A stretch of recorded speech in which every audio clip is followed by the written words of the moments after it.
చదువుకుందాం.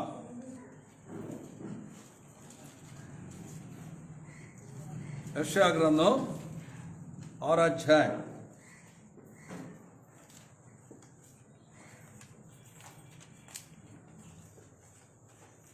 మొట్టమొదటి కాడి నుంచి 6 వచనం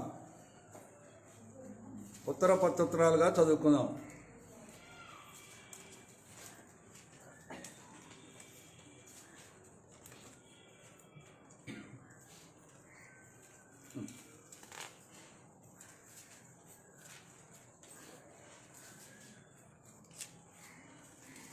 రాజైన ఉజ్జియా మృతి నొందిన సంవత్సరమున అత్యున్నతమైన సింహాసనమందు ప్రభువు ఆసీనుడై ఉండగా నేను చూచితిని. ఆయన చొక్కాయు అంచులు దేవాలయమును నిండుకొనెను.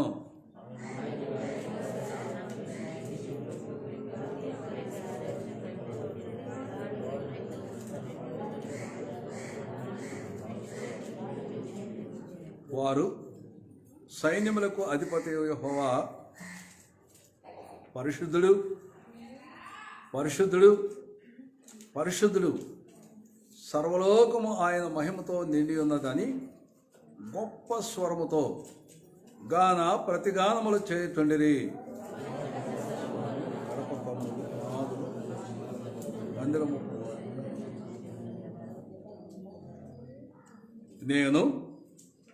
అయ్యో నేను అపవిత్రమైన పెదవులు గలవాడను, అపవిత్రమైన పెదవులు గల జనుల మధ్యను నివసించువాడను. నేను నశించితని, రాజును సైన్యములకు అధిపతియగు యెహోవాను నేను కన్నులారా సూచిత అనుకొంటిని.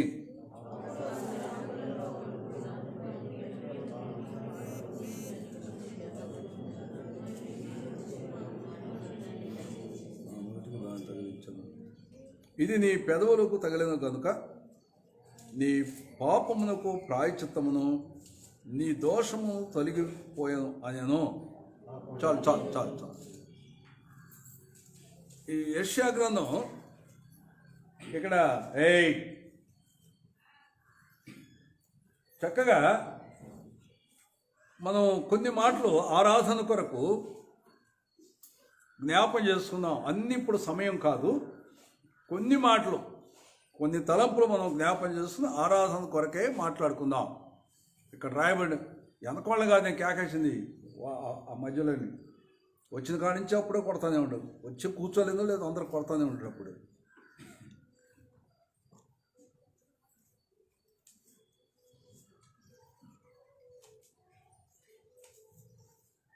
చదవండి. 1వ వచనం. రాజైన ఉజ్జియా మృతి నొందిన సంవత్సరమున అత్యున్నతమైనటువంటి సింహాసనమందు ప్రభువు ఆసీనుడై ఉండగా నేను చూచితిని. ఆయన చొక్కాయు అంచులు దేవాలయము నిండుకొనిండెను. ఆయనకు పైగా కెరూబులు నిలిచిండెను. ఒక్కొక్కరికి 6 రెక్కలుండెను. ప్రతివాడు 2 రెక్కలతో తన ముఖమును 2తో తన పాదములో కప్పుకొంచు 2తో ఎగురుచుండెను. వారు సైన్యములకు అధిపతి యొక్క యెహోవా పరిశుద్ధుడు పరిశుద్ధుడు పరిశుద్ధుడిని, సర్వలోకమైన మహిమతో నిండి ఉన్నదని గొప్ప స్వరముతో ప్రతిగానములు చేయుచుండిరి. చాలు చాలు, తర్వాత చదువుకుందాం. ఇక్కడ రాయబడినటువంటి మాట ఏంటంటే, రాజైన ఉజ్జియా మృతి నొందిన సంవత్సరమున అత్యున్నతమైన సింహాసనమందు ప్రభు ఆసీనుడగుట నేను చూచితిని. ఆయన చొక్కాయు అంచులు దేవాలయము నిండుకొని ఉండెను. ఆయనకు పైగా కెరూబులు నిలిచుండిరి. ఒక్కొక్కరికి 6 రెక్కలుండెను. ప్రతివాడు 2 రెక్కలతో తన ముఖమును 2తో తన కాళ్ళను కప్పుకొంచు 2తో ఎగురుచుండెను. ఇక్కడ మనం చూసినటువంటి మాట చూస్తే దేవదూతలు కింద రాయబడింది. కెరూబులు అంటే శరాపులంటే దేవదూతలు. ఇప్పుడు అత్యున్నతమైనటువంటి ఒక మహాసింహాసం మీద ఒక ఆయన కూర్చొని చూశాడంట. చూసింది ఎవరు? మాట్లాడండి, మీరు మాట్లాడుతున్నాడు. చూసింది ఎవరు? ఎవరో వాళ్ళు చూశారు, అక్కడ రాయబడింది. ఎవరు చూశారు? యెషయా చూచాడు. ఎప్పుడు చూశాడు? ఉజ్జియా మృతి పొందిన సంవత్సరం చూశాడంట ఇవన్నీ. అసలు ఉజ్జియా సంగతి ఏంది? ఉజ్జియా మృతి పొందడం ఏంది? ఆయన సింహాసనం మీద కూర్చొని ఆయన చూడటం ఏంది? చూసిన సమయంలో ఏం జరుగుతూ వచ్చింది? ఆయన పరిశుద్ధుడు అని ప్రతిగానాలు చేయొచ్చు. గడప కమ్మలు కూడా అదిరిపోతున్నాయంట. అంత మహిమ కలిగినటువంటి ఆ దేవుణ్ణి ఇప్పుడు ఆయన చూడలేక దేవదూతలు ఒక రెంటితోనేమో ముఖం కప్పుకోండి అంట, ఒక రెంటితో పాదాలు కప్పుకోండి, రెంటితో ఇక దేవదూతలే అలాగ చేసినప్పుడు ఆ ప్రియ ప్రభు సన్నిధిలో ఆయన పాదాల దగ్గర కూర్చున్నటువంటి మనం ఇంకెంతగా భయం కలిగి ఎంతగా ఆయన ఆరాధించిన గొప్ప రక్షణ బట్టి మనం ఎంతగా ఆయన స్తుతించి ఘనపరిచి ఆరాధించాలంటే చెప్పనాశక్యమైనటువంటిది ఇది ఆరాధన అనేది. అందుకని ఇక్కడ రాయబడింది. ఎప్పుడంటే ఇది అవుతుంది? రాజు అయినటువంటి ఉజ్జియా మృతి పొందిన సంవత్సరం అంటే ఇది. చూడండి 2వ దినవృత్తాంతాలు 26వ అధ్యాయం 23వ వచనం చనిపోయింది చూద్దాం. ముందు రాజైన ఉజ్జియా మృతి పొందినప్పుడు ఈయన చూడటం ఏంది? యెషయా చూస్తున్నాడు. అసలు ఆ ఉజ్జియా ఎలాంటి వాడో, ఎందుకు అలా జరుగుతొచ్చిందో, తర్వాత ఆయన స్థితి ఏమైందో ఇక్కడ అందుకని ఆయన చూశాడు. ఆ సింహాసనం మీద ఉన్నటువంటి దేవుడు ఉజ్జియాని ఎంతగా ప్రేమిస్తే, ఎంతగా ఆయన్ను నేను ఘనపరిచి, ఎంతగా ఆయన్ను నేను గొప్పవాడిని చేస్తే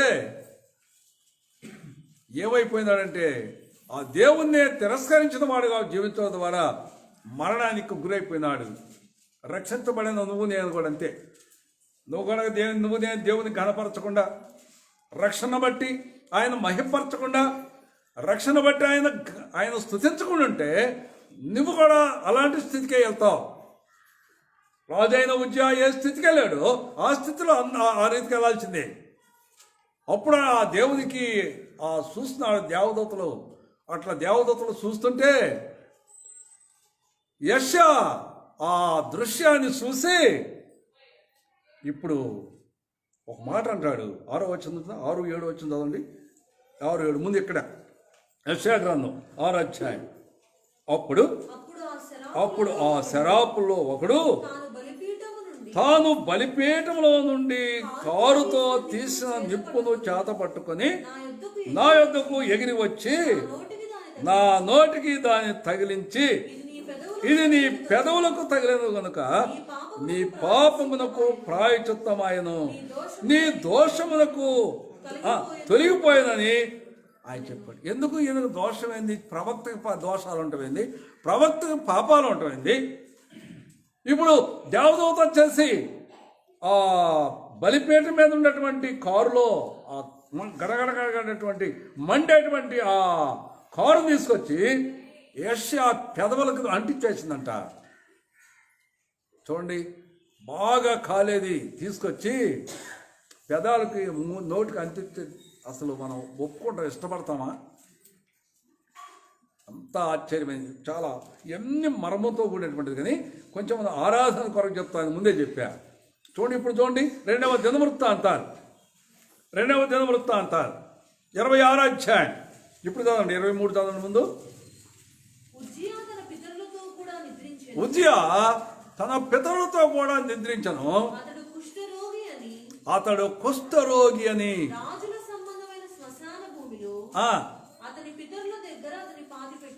ఎంత ఆశ్చర్యం, ఎంత దౌర్భాగ్యమైన స్థితికి వెళ్ళాడు. చూడండి, ఎందుకో చెప్పండి, మాట్లాడండి. ఎందుకు ముందుకురా, అట్రా. ఎందుకు మాట్లాడట్లే మీరు ఎవరు కూడా? ఎందుకు ఉజ్జియాకి ఎందుకు ఇలాంటి స్థితి పట్టింది? హృదయం గర్వం వచ్చేసింది.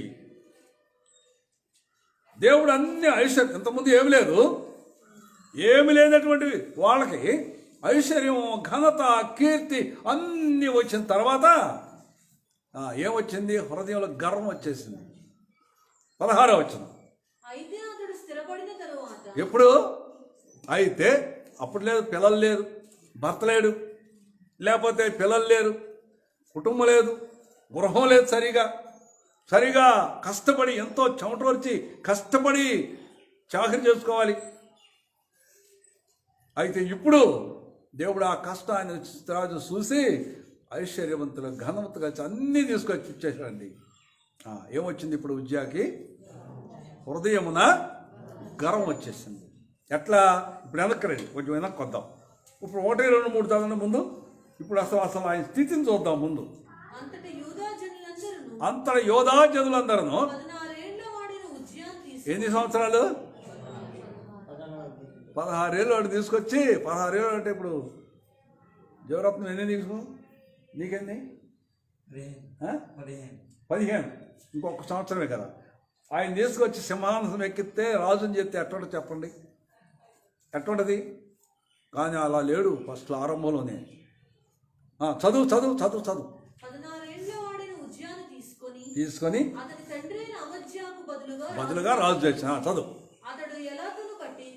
ఏం కట్టించాడు? కట్టించి రాజుకు తన తండ్రి పితరులతో కూడా నిద్రించిన తరువాత అది యూదా వారికి తిరిగి వచ్చినట్లు చేశాడు. చదువు. ఉజ్జియా ఏలనారంభించినప్పుడు ముందు 4వ వచనం. అతడు తన తండ్రి అయినటువంటి అమజ్యా చర్యలన్నిటి ప్రకారము యెహోవా దృష్టికి యథార్థముగా ప్రవర్తించింది. ఎట్లున్నాడు ఉజ్జియా ఇప్పుడు? ఆరంభంలో ఎట్లున్నాడు? మనం కూడా ఆరంభంలో రక్షించబడినప్పుడు ఎట్లుంటామంటే, అమ్మో ఎంత భక్తి వాళ్ళకి పోతాం. అసలు ఎన్ని వచ్చినా, ఏ పని వచ్చినా అసలు పోం. అసలు ఏమి ఎవరు చెప్పినా నువ్వు ఏమన్నా చెప్పు, ఈరోజు పోస్తూనే ఉంటాం. దేవుని ఇంటికి మాత్రం పోకుండా ఉన్నాం. ఏమన్నా సరే నువ్వు ఎన్నని చెప్పు. మీరు చుట్టాలు కావచ్చు, ఏమన్నా కావచ్చు. ఒకళ్ళు చుట్టాలు అయితే రండి, ఇంటికి వచ్చారుగా, మందిరానికి వెళ్తారండి, తీసుకొచ్చే వాళ్ళని. ఆ జనాల్లో ఉజ్జియా ఆరంభంలో ఎలాగుండాడంటే, ఎంత మంచి ఉజ్జియా. తర్వాత 5వ వచనం. దేవుని ప్రత్యక్ష విషయమును తెలివి కలిగిన జకర్యా దినములలో అతడు దేవుని ఆశ్రయించను. అతడు యెహోవాను ఆశ్రయించినంత కాలము దేవుడు అతని వర్ధిల్ల చేసిన.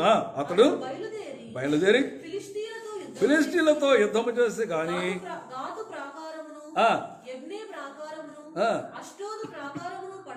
పడగొట్టి ఫిలిష్తీయుల ప్రదేశములలోను ప్రాకారపురములను కట్టించెను.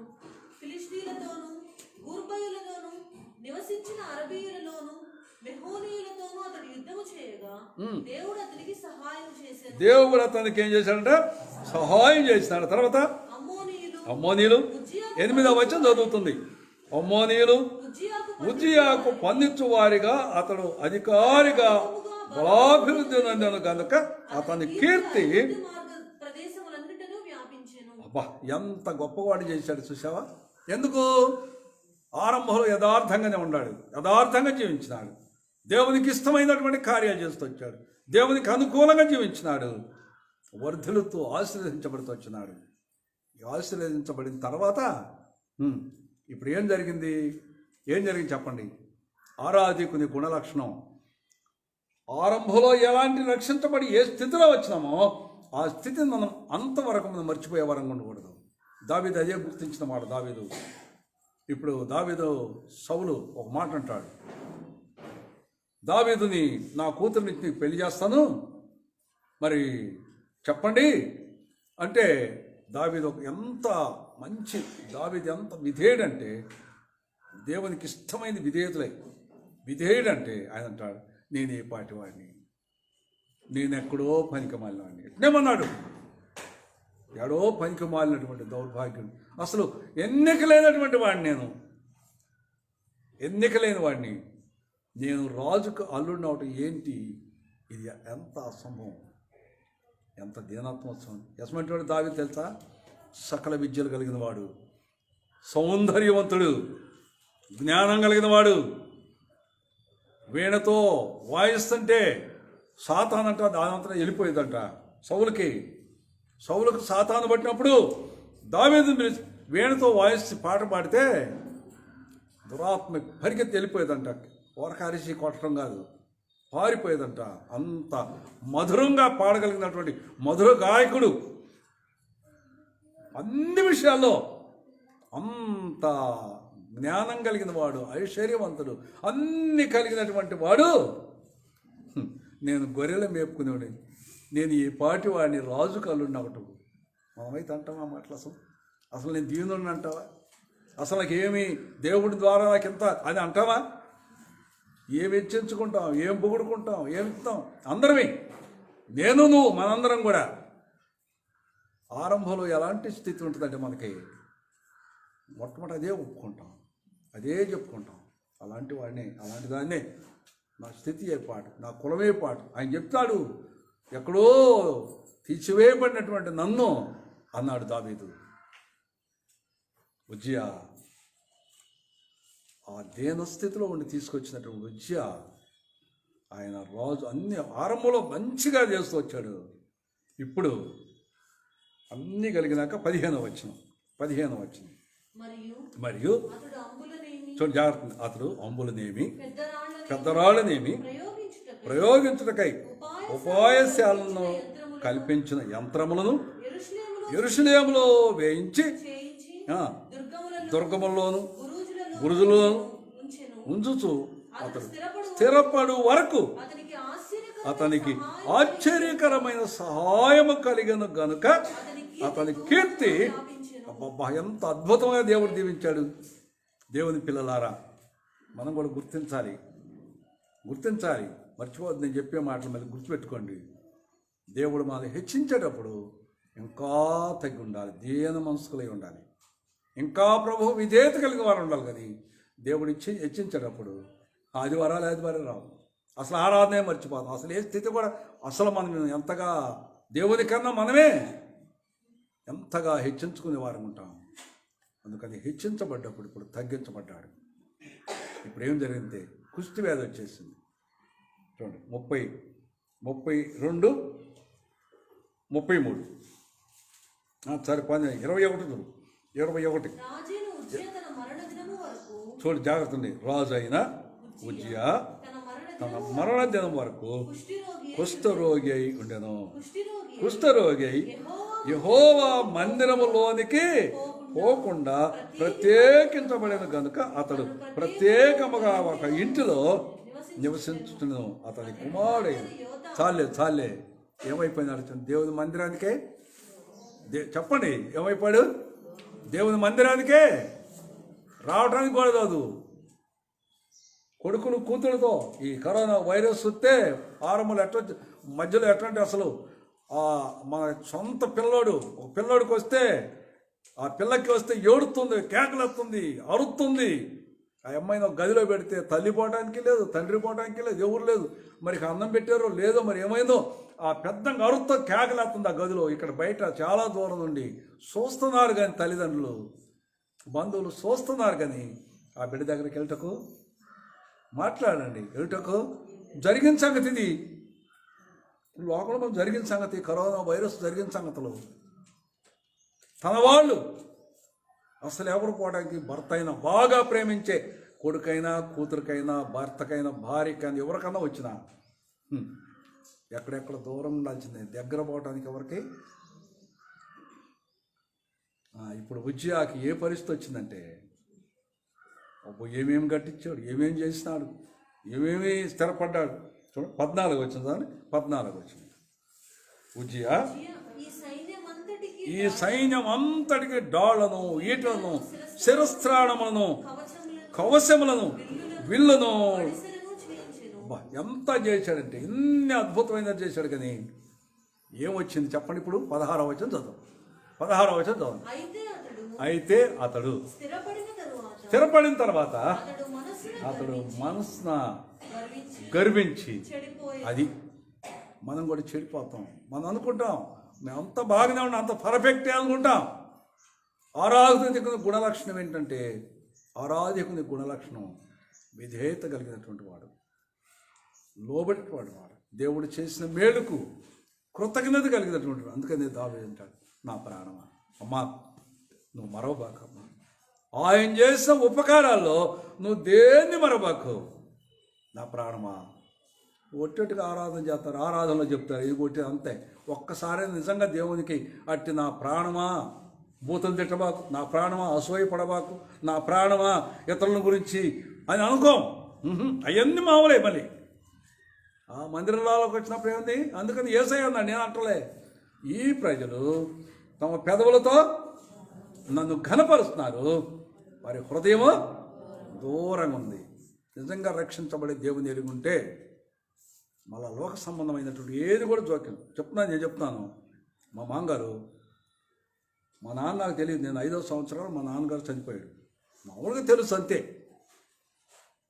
5వ సంవత్సరం దాకా పాలెత్తానే ఉంది మా అమ్మ, గుర్తుదా? 5వ సంవత్సరం పంపలే, నన్ను స్కూల్కి పంపలే. 5వ సంవత్సరాన మా నాన్నగారు చనిపోయాడు. ప్రభు నెరిగాడు, నాకు ఎందుకు నాకు ఈ సంగతిలో చచ్చిపోయాడు. నేను మీ ప్రభు మహిమ కోసం చెప్తున్న ఈ మాటలు. దేవుని పిల్లలంగా అయితే మా జీవితంలో అది తెలియదు, నాకు తెలియదు. కానీ మనం గుర్తించాల్సిన సంగతి ఏంటంటే, ఇక్కడ లేఖనాల్లో రాయబడినట్టుగా ఆరంభంలో అన్నీ ఉండేవి. దావీదు జీవితంలో అది గుర్తించినాడు. నేను అబ్దాడని చెప్తాడు. చూడండి, నా జీవితంలో కూడా నేను కూడా అన్నీ చెప్పగలను. ఎంత దౌర్భాగ్యమైనటువంటి వాడిని ఇప్పుడు కూడా చెప్తున్నాను.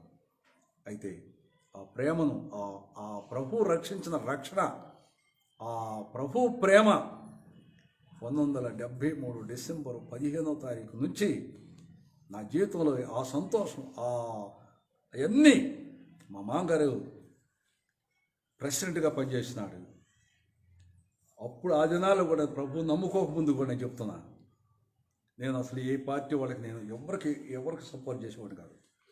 తగాదు పెట్టమే కదా. ఇప్పుడు ఈ పార్టీలో ఉన్నాను, వీళ్ళకి నేను అయిష్టనే కదా. మామూలు మీరు కొంచెం గుర్తుపెట్టుకోండి. ఇప్పుడు ఏదో ఏ పార్టీ మనకు అనవసరం. ఇప్పుడు ఈ పార్టీలో నేను ఈ పక్కన నేను దేవుని పెట్టింది కదా. మరి ఈ పార్టీ వాళ్ళు ఏమంటారు, నన్ను మాట్లాడండి. ఇప్పుడు ఒక పార్టీలో ఉన్నానండి, నేను ఒక పార్టీకి సపోర్ట్ చేస్తున్నా. మందిరంలో కూడా ఎప్పుడు చెప్పను, ఒక్క బీజేపీ వాళ్ళ గురించి ప్రార్థన చేయండి. బీజేపీ వాళ్ళు మనల్ని చంపేస్తున్నారు, క్రైస్తవుల దేవుని పిల్లల్ని ఎంతమందిని నిన్నట్టు నా ఫోన్లో కూడా వచ్చింది. మళ్ళీ అసలు ఆ బీజేపీ వాళ్ళు అంటే భయంకరమైన అన్నమాట. వాళ్ళ గురించి చెప్తా, ఇప్పుడు కూడా చెప్తా. వాళ్ళ కోసం ప్రార్థన చేయండి, అసలు వాళ్ళు నమ్మొద్దని చెప్తాను. అంటే నేను చెప్పే తలంపు మీరు గుర్తించాలి. అప్పటి నుంచి కూడా రక్షించబడినాను. ఏ పార్టీకి కూడా మా మామగారు ప్రెసిడెంట్గా పనిచేసినా, అంటే మా నాన్నగారు చిన్నప్పుడే చచ్చిపోయాడు. మా మామయ్యని దత్తుగా తీసుకొచ్చుకున్నారు. మా పెద్దక్కని వివాహం చేసి దత్తుగా తీసుకొచ్చారు. ఎందుకంటే ఆస్తుంది, ఇదంతా ఏమద్దు, ఎవరన్నా కాజేస్తారేమో అని చెప్పేసి మా మేనమ్మ వాళ్ళు బహు రౌడీ వాళ్ళు, బహు భయంకరులు, నిమిషంలో కొట్టేస్తారు దాన్ని. అందుకని మా అమ్మ ఏం చేసిందంటే, తెలివిగా జ్ఞానం కలిగి ఆస్తి ఎవరికీ పోకుండా బిడ్డలకే దక్కాలని నడుము కట్టుకొని నిలబడింది. అప్పుడు అట్టి ప్రెసిడెంట్ ఉన్నప్పుడు కూడా మా మామగారు, నువ్వు ప్రార్థనకి వెళ్తావు కదా, వాళ్ళందరినీ మనకు ఓట్లు వేయమని చెప్పు అంటే నేను చెప్తాను. అంటే నేను ఇప్పుడు ఓట్లు వేయమని వాళ్ళకి నేను పగవాలా, నీకేమో మంచిగా మామైతే కావచ్చు ఎవరు అన్న కానీ నేను దేవుని పెట్టదు. మేము దేవుని పెట్టాను. ఏ పార్టీకి నేను గెలుచుకోలేకపోతే ఓడిపోయినా నాకు సంతోషమే, గెలిచినా నాకు సంతోషం. ఏమొచ్చింది దాదాపు 5-6 ఎకరాలకు పోగొట్టాడు. దానిలో ఉండి, ఆ ఎలక్షన్లో ఉండి, దానికోసం వీళ్ళని తీసుకెళ్ళి మార్చేసారు. ఎక్కడో దాచిపెట్టారు, 2-3 నెలలు దాచిపెట్టారు ఒక పార్టీ వాళ్ళు. వీళ్ళందరం కలిసి నెంబర్లని, ఈ ప్రెస్లు అందరం దాచిపెట్టేశారు. అక్కడ తీసుకెళ్ళి ఆ ఢిల్లీలో దాచిపెట్టేశారు. ఆ సమయంలో కొంత చూడండి, నేను చెప్తున్నా చాలా కథ, అన్నీ ఎవరం చెప్పట్లేదు, జరిగింది కాబట్టి చెప్తున్నా. నష్టమైనా సరే ఆయన ఆడపోయి నెల రోజుల పైన దాచిపెట్టినారు. నాకు మాత్రం నేను ప్రార్థనే ప్రతిరోజు సాయంకాలం ఇంటికాడ 6:30-7 గంటలకి మేము ప్రార్థన మొదలుపెట్టాం, ప్రార్థన చేసుకునేవాడు.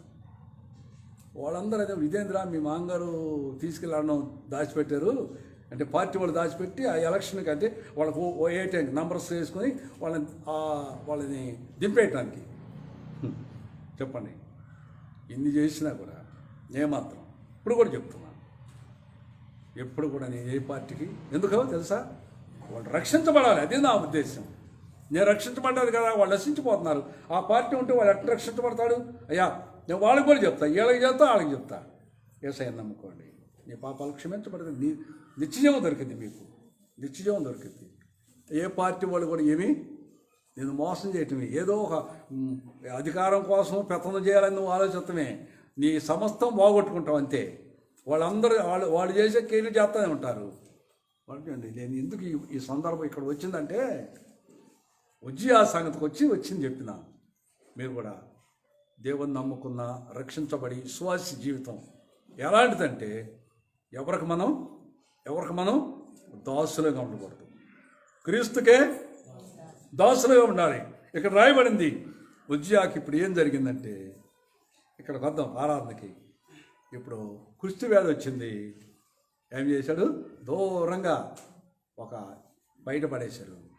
మందిరానికి రావడం కూడా అవకాశం లేకుండా చేశారు. ఈ ఉజ్జియా మృతి నొందిన సంవత్సరం అంట దేవునికంట కన్నీళ్ళు వచ్చిందంటండి. ఎంత ప్రేమ చూడండి.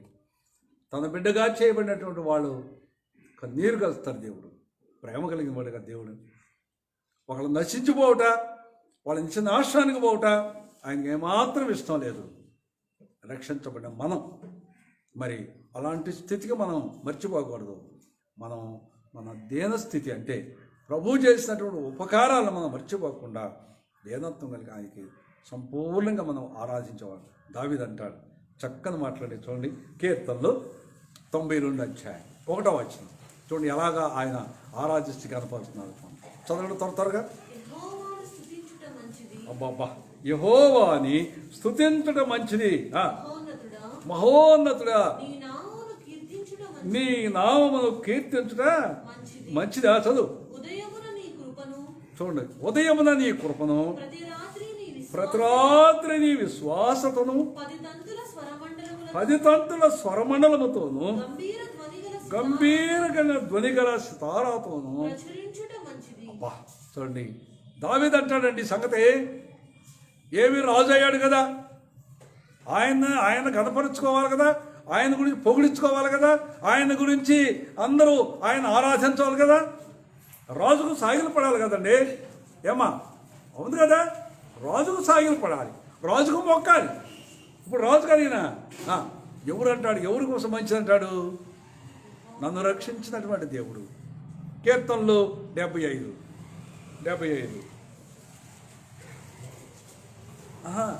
81 10 కీర్తనలు 81:10 తీసుకోండి చదువు. 10 ఐగుప్తీయుల దేశంలో నుండి నిన్ను రప్పించిన నీ దేవుడైన యెహోవాను నేనే. నీ నోరు బాగా దేవు, నేను దాన్ని నింపుతా. చాలామంది నోరు ధరలు వచ్చిన కానీ చనిపోతారు, పోతారు అంతే. నిజంగా రక్షించబడితే అసలు ఊరుకోగలమా అని అసలు తట్టుకోలేం. ఆయన ఆరాధించకుండా, ఆయన మహింపరచకుండా, ఆయన కీర్తించకుండా నోరు తెరవకుండా లేము. ఎందుకంటే ఆయన అంటాడు, ఆయన చెప్తాడనమాట, ఐగుప్తులో నుండి తీసుకొచ్చాడు. ఐగుప్తు అంటే ఏంటంటే మళ్ళీ ఐగుప్తు దేశం పోవడం కాదు, ఐగుప్తుదే పాపానికి సాదృశ్యం. పాపంలో నుండి మనల్ని బయటకు తీసుకొచ్చిన యెహోవాని స్తుతించడం ఎంత మంచిది. అది అక్కడ మాట. మరి చూడండి 10వ వచనం. ఐగుప్తీయుల దేశంలో నుండి నిన్ను రప్పించినటువంటి నీ దేవుణ్ణి యెహోవాను నేనే. నీ నోరు బాగా తెరువు. ఎప్పుడు నింపుతాడు? నేను ఐగుప్తు అనేటువంటి పాప దాస్యంలో ఉండి, పాపంలో ఉండి నన్ను విమోచించిన నా ప్రియరక్షకు నేను ఎలాగా మౌనంగా ఉండగలను? దావీదు అంటాడు ఆ సంగతి. చూడండి 104 కీర్తనలో ఇక్కడ 3 మాటలు, చాలా మంచి మాటలు ఉండి. కీర్తనలు 104 అధ్యాయం 33వ వచనం అందరం ముందు చదువుదాం. కీర్తనలు 104 అధ్యాయం 33వ వచనాన్ని మనమందరం కలిపి చదువుదాం. ఉండండి అందరూ తీసుకోండి. కీర్తనలు 104 అధ్యాయం 33వ వచనం అందరం కలిపే చదువుదాం. ఇప్పుడు చదువుని. నా జీవితకాలం అంతయు నేను యెహోవాను కీర్తించదను, పాడెదను. నేనున్నంత కాలం నా దేవుని కీర్తించదను. చదవండి, ఒకళ్ళు చదవండి. నా జీవితకాలం అంతయు ఏమ్మా ఎప్పుడు నా జీవితకాలం అంతా నేను యెహోవాకు కీర్తనలు పాడతా. నేనున్నంత నేను ఉన్నంత కాలం నా దేవుని కీర్తించెదను. ఎంత అద్భుతమైన సంగతి. చెప్పండి నాతో ఒకసారి. చాలా మంచి మాటలు కదా ఇవి. నాతో చెప్పండి ఒకసారి. నా జీవితకాలం అంతయు నేను యెహోవాను కీర్తనలు పాడేదను. నేను ఉన్నంత కాలం నా దేవుని కీర్తించను. ఎందుకంటాడమ్మా ఈ దావీదు? ఎందుకు ఎలాగ చెప్పగలిగినాడు చెప్పండి? ఎందుకు?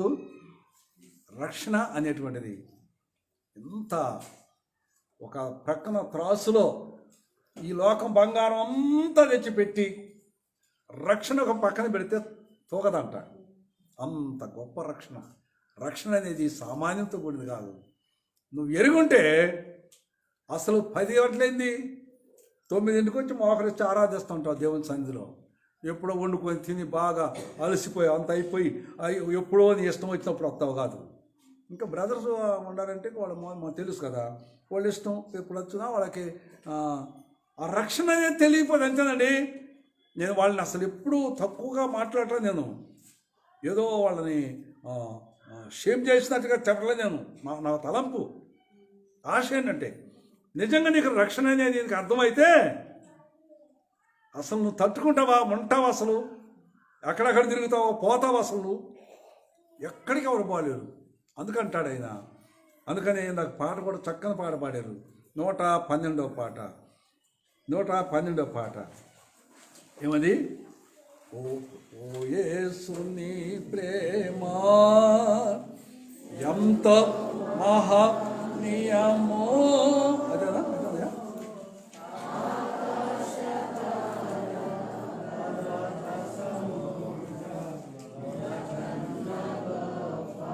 ఒక్కసారి 112. ఓ యేసు, ఓ ప్రేమగల యేసు. చూడండి. ఓ ప్రేమగల యేసు, ప్రేమించినావు నన్ను, స్మరించి స్తుతింత రక్షణనిచ్చినావు. ఓ ప్రేమగా అద్భుత యాగమందు. అదేనమ్మా 111 ఇందా పాడింది. 111 అని చూడండి. 2 ఒకటే, 5 ఇది పాడదాం. ఇందాక పాడిన పాడదాం. ఓ యేసుని ప్రేమ ఎంత మహనీయమో, ఆకాశ తార పర్వత సముద్ర ములకన్న గోపారి.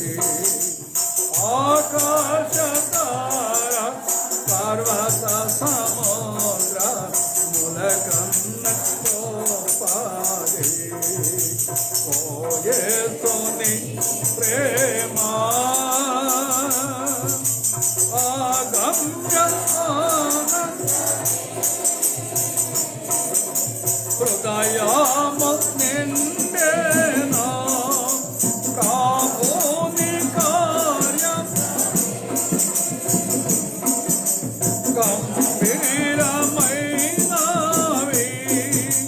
రాతి ఉదయ సాయంత్రములు స్తుతికి యోగ్యములు, స్తుతికి యోగ్యములు.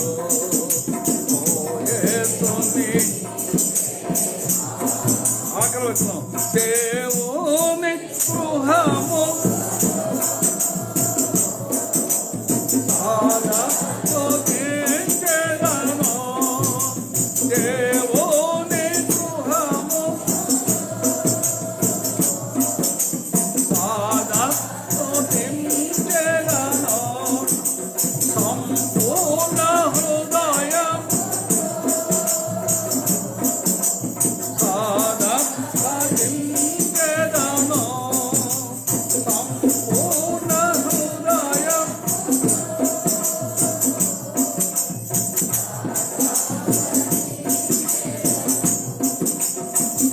స్తుతి ప్రశంసకు యోగ్యుడేసు హల్లెలూయా ఆమేన్ హల్లెలూయా ఆమేన్.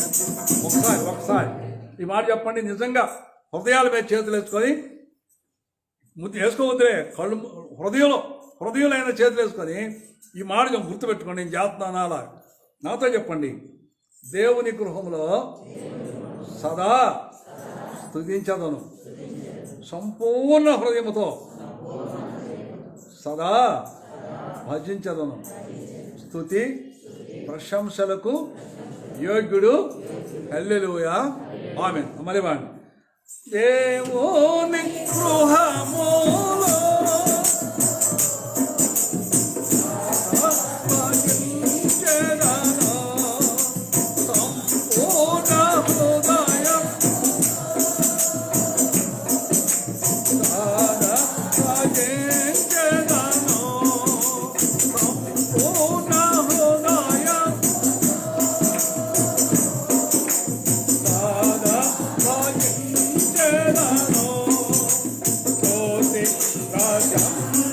ప్రశంసకు యోగ్యుడేసు హల్లెలూయా ఆమేన్ హల్లెలూయా ఆమేన్.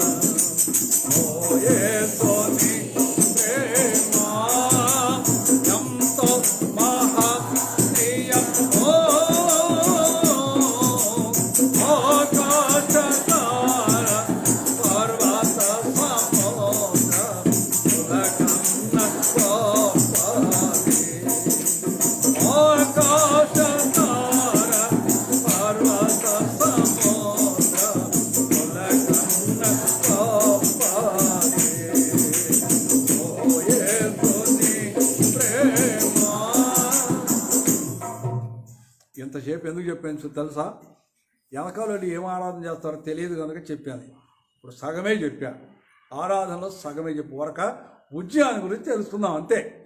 ఇంకా అసలు ఎందుకు కనపడ్డాడో, ఎందుకు వచ్చాడో, ఆయన ఎందుకు చూశాడో, ఇప్పుడు ఆయన పెదాలకి ఆ కారుతో ఎందుకు అంటించాడో, ఆ పాపాలకి దోషాలకి ఎలా ప్రాయచిత్తం కలిగిందో దాన్ని మనం చెప్పుకోలేం. ఇంకెప్పుడు చెప్పాలా?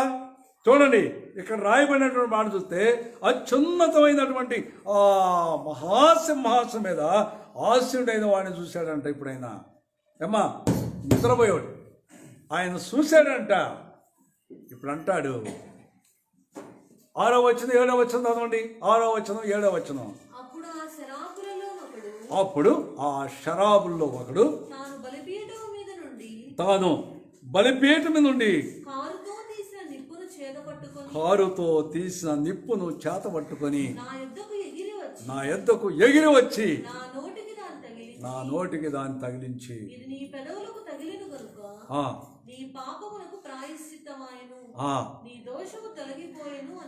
ఎందుకో తెలుసా? ఆయన చెప్పాడు ఒక మాట, అయ్యో నేను అపవిత్రుడను, అయ్యో నేను అపవిత్రుడను, అపవిత్రులలో మధ్యలో నివసించేవాడిను, నేను అపవిత్రమైన నోటితో జీవించేవాడిని. చూడండి 4:5 కూడా. వారి కంఠస్వరము గడప కమ్ములు పునాదులు కదులుచు మందిరము ధూపము చేత నిండెను. చదువు. నేను చూడండి, అందరూ చదువుదామా? అందరూ చదువుదాం. 5వ వచనం అందరూ చదువుదాం. నేను అపవిత్రమైన పెదవులు గలవాడు, అపవిత్రమైన పెదవులు గల జనుల మధ్య నివసించువాడను, నేను నశించితిని, రాజును సైన్యములకు అధిపతి యెహోవాను నేను కన్నులారా చూసి అనుకుంటుని. చూడండి, ప్రవక్త అయినటువంటి షా ఈ మాటలు చెప్తున్నాడంటే మనం ఎలాగ చెప్పాలి? నేను అపవిత్రమైనటువంటి వాడిని. మనకైతే సిగ్గు. ఎవరన్నా ఒకవేళ నేను ఒక పాపం చేశాను, నేను అవిధేయుడిని, బలహీనురాల్ని అని మనం చెప్పుకోలేము. ఎవరన్నా అంటా అసలు పళ్ళు కొడతాం. యశ్ అంటాడు, ఆయన చెప్తాడు, అదే దీనత్వం. దేవునికి ఇష్టమైన ఆరాధన అదే. ఆయన అంటాడు చూడండి, అప్పుడు 5వ వచనం, నేను అయ్యో అపవిత్రమైన పెదవులు గలవాడను. ఏమ్మా ఏం పెదవులు అంటున్నాయి? అపవిత్రమైన పెదవులు గలవాడిని, అపవిత్రమైన పెదవులు గల అపవిత్రమైన పెదవులు గల జనుల మధ్య నివసించేవాడిని. అయ్యో నేను నశించి తిని. సైన్యములకు అధిపతి యెహోవా అప్పుడు ఆ శరాబుల్లో ఒకడు తాను బలిపీఠం మీద నుండి కారుకు తీసిన నిప్పును చేత పట్టుకొని నా యొద్దకు ఎగిరి వచ్చి నా నోటికి దాన్ని తగిలించి, నీ పెదవులకు తగిలిన కనుక నీ పాపములకు ప్రాయశ్చిత్తమైనను, నీ దోషము తొలిపోయినను. అప్పుడు నేను ఎవరిని పంపిదను, మా నిమిత్తం ఎవడు పోవునని ప్రభువు సెలవీయగా వింటిని. అంతట నేను చిత్తగించము, నేనున్నాను, నన్ను పంపుమనగా.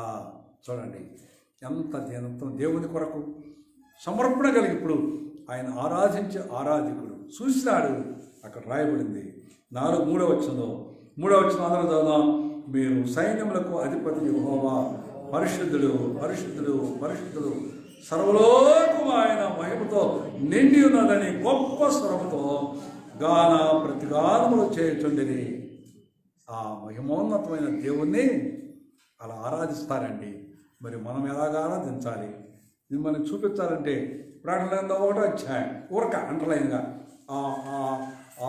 అత్యున్నతమైనటువంటి ఆ మహాసింహాసనం మీద ఆశీనుడైనటువంటి ఆ దేవుణ్ణి వాడు సాగిలపడి ఎలాగ చెప్తున్నారో మనం చూస్తాం, ఆరాధిస్తున్నారు. ఎందుకంటే ఆయన ఈ లోకానికి వచ్చి ఎంత అపవిత్రులైన మానవ కొరకు తన ప్రాణదానం చేసి తానే ఆ సింహాసాన్ని విడిచిపెట్టి లోకానికి వచ్చి తను తానుగా రిక్తులుగా చేసుకుని శిలువ మరణం పొందంత విధేయత చూపించి మన పాపాలన్నీ, అంటే ఆ బలిపీఠం ఏం చూపిస్తుందంటే ప్రభువైన యేసుక్రీస్తు వారి శిలువ త్యాగాన్ని చూపిస్తుంది. బలి అర్పించబడ్డాడు ఆయన మన కొరకు, ఆ బలిపోయాడు. ఆ బలిపీఠంలో నుండి ఇప్పుడు ఆ కారు తీసుకొచ్చి, అంటే ఆ రక్తం ద్వారా నోటికి పెదాలకి అంటించినప్పుడు ఇప్పుడు పవిత్రత కలిగింది, పరిశుద్ధుడిగా చేయబడ్డాడు. ఆయన చెప్తాడు, నీ పెదాలకు తగిలింది కాబట్టి నువ్వు నీ పాపాలకు 7వ వచనం ఇది నీ పెదవులకు తగిలింది కనుక నీ పాపములకు ప్రాయశ్చిత్తము, నీ దోషము తొలగిపోయిందని చెప్పి ఒకటి చదవండి.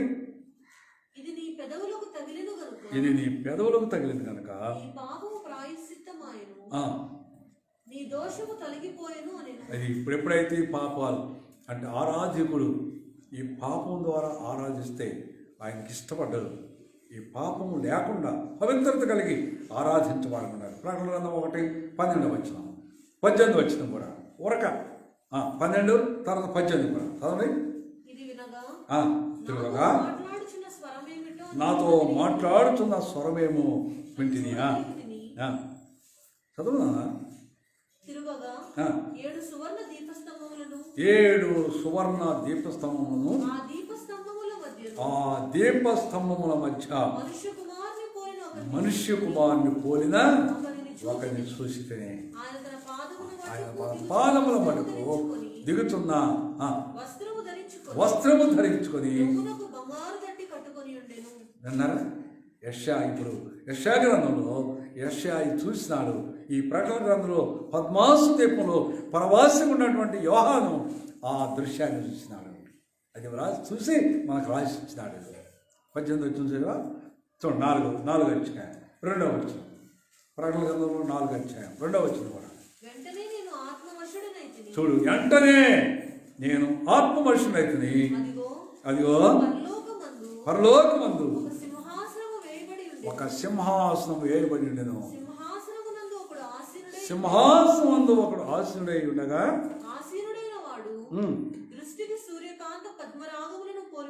ఎట్లా ఉండడం మరి ఆయన? దృష్టికి సూర్యకాంత పద్మరాగములను పోలినవాడు, మరకతములను. ఇంత మహిమ కలిగిన దేవుడు ఆ మహిమను విడిచి మనకి లోకానికి వచ్చి మనందరి పాప దోషాల కొరకు సిలువలో రక్తం కార్చి, అద్భుతమైన సంగతి తెలుసు కదా, ఒక పేదరాలైన మరియమ్మ ఎంత మహిమ కలిగిన దేవుడు ఆ ఒడిలో పడుకొని పాలు తాగుతాడండి. ఎంత ఆశ్చర్యకరుడు కదా. మరియమ్మ ఒడిలో పడుకొని మరియమ్మ పాలు తాగుతున్నాడు. ఎంత దీనత్వం కలిగిన దేవుడు. అటు వచ్చి నీ కొరకు, నా కొరకు, అందరి కొరకు ప్రాణదానం చేసి మనల్ని రక్షించి ఆయన ఆరాధికులుగా చేస్తున్నాం. అట్టి హృదయాలు మనం ఆరాధిద్దాం. అదే పాట పాడదాం. మరి చిన్నపిల్లలందరూ సండే స్కూల్కి వెళ్ళండి. ఎక్కువ సమయం అనుకోబాకండి.